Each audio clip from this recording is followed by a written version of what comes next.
ধরুন আপনার সামনে একটি বহুতল ভবন আগুনে চলছে।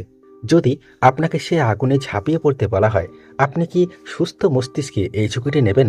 অফকোর্স আপনি না বলবেন, কারণ মানুষ হিসেবে আমাদের শক্তি এবং সাহসের একটা সীমা আছে।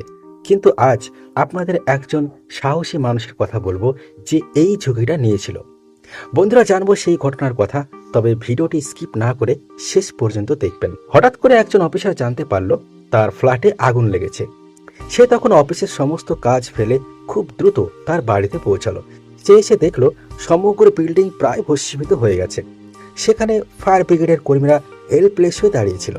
ঠিক এই সময় অফিসারটি দেখলো তার স্ত্রী তাদের 2 বছরের সন্তানকে নিয়ে ওই ভস্মীভূত বিল্ডিং থেকে বের হয়ে আসছে।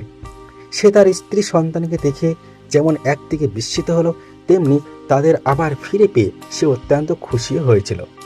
অপসারটি তখন অনুসন্ধান করে জানতে পারল, ভবনে আগুন লাগার পর সকল মানুষ যখন আতঙ্কিত হয়ে এদিক সেদিক ছোটাছুটি করছিল, সকলের সাথে তার স্ত্রীও বিল্ডিংয়ের বাইরে বের হয়ে এসেছিল।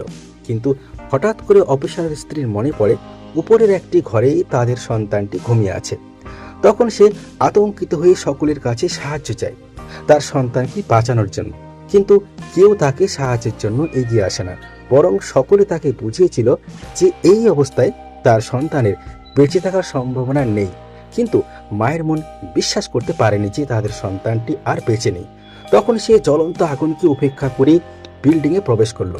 আর সকলে এটাই মনে করেছিল যে এই মহিলাটি আর জীবিত অবস্থায় বিল্ডিংয়ের বাইরে বের হয়ে আসতে পারবে না। কিন্তু সবাইকে অবাক করে দিয়ে অলৌকিকভাবে ওই মহিলাটি তার সন্তানকে জীবিত নিয়ে বিল্ডিং থেকে বের হয়ে এলো। এই ঘটনার পরে যখন ওই মহিলাকে আবার বলা হলো আগুনের পাশে যেতে, তখন সে আগুনের কাছে যেতে ভয় করছিল। তাহলে প্রশ্ন হলো, তখন ওই মহিলা এই সাহস কোথায় পেয়েছিল? আসলে তার সন্তানের প্রতি তার অগাধ ভালোবাসায় সেই সাহসের যোগান দিয়েছিল। তাহলে এই গল্প থেকে এটাই প্রমাণিত হয় যে আমরা মানুষরাও আমাদের শক্তি এবং সাহসের সীমা অতিক্রম করে কখনো কখনো চরম বিপদের মুহূর্তে কোনো মিরাকেল ঘটনা ঘটাতেও পারি।